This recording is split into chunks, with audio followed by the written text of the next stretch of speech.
চৰকাৰৰ ফালৰ পৰা যে কোনোবা আহি পেলাই নাও দুখন লৈ আহিছে বা খবৰ এটা ল'বলৈ আহিছে।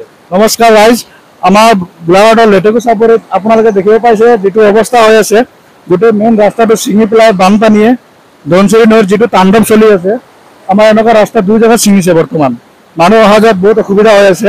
আপোনালোকে চাব পাইছে যিটো সোঁতত মানুহ খোজকাঢ়িব পৰা নাই, গৰু ছাগলীৰ পৰা আদি কৰি মানুহ প্ৰায় 300-350 ঘৰ মানুহ আবদ্ধ হৈ আছে বৰ্তমান।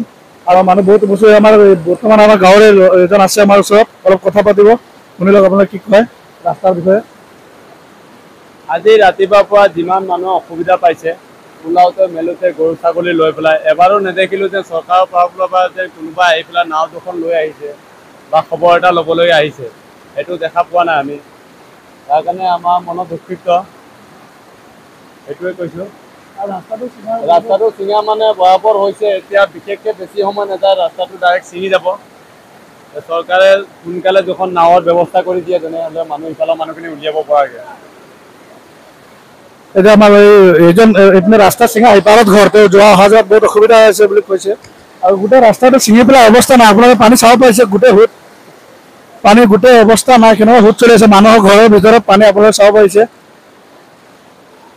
মানুহ ৰাস্তাত খোজকাঢ়িব পৰা অৱস্থাত নাই, বহুত অসুবিধাৰ সন্মুখীন হৈ আছে। গৰু ছাগলীৰ পৰা বহুতো বস্তু আবদ্ধ হৈ আছে। আপোনালোকে ৰাস্তাৰ সোঁতবিলাক চাব পাৰিছে। আৰু মানুহবোৰ অহা যোৱাত, বজাৰ কৰা, খোৱা মেলাৰ পৰা আদি কৰি বহুতো অসুবিধা পাই আছে। বৰ্তমান মানুহৰ ঘৰত কঁকাল পানী হৈছে। আপোনালোকে চাব পাৰিছে ঘৰবোৰ, মানুহৰ ঘৰৰ ভিতৰৰ পৰা চব মানুহ ওলাই য'তে ত'তে ৰখি আছে। বৰ্তমান ঘৰৰ ভিতৰত কঁকাল পানী হৈ আছে। বৰ্তমান এইবিলাক ঘৰত আপোনালোকে চাব পাৰিছে, চব ঘৰ ডুবি আছে, বৰ্তমান কঁকাল পানী হৈ আছে। বহুতো অসুবিধাৰ সন্মুখীন হৈ আছে মানুহবোৰ।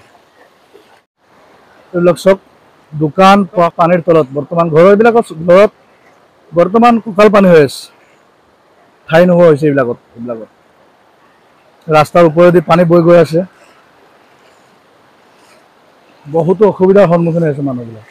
চৰকাৰে এইটো স্থায়ী ব্যৱস্থা ল'ব লাগে। ধনশিৰিৰ যিটো প্ৰত্যেক বছৰত 2-3বাৰ বানপানী আহি মানুহক অশান্তি।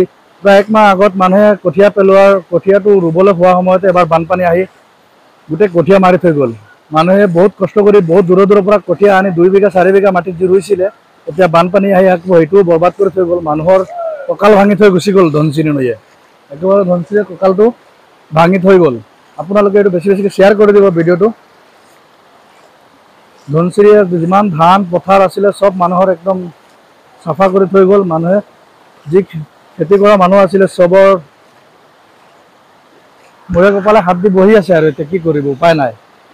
ধনশিৰিৰো চৰকাৰে এটা স্থায়ী ব্যৱস্থা ল'ব লাগে। এইটো প্ৰত্যেক বছৰ 2-3বাৰ বানপানী আহি মানুহক অশান্তি, হাৰাশাস্তি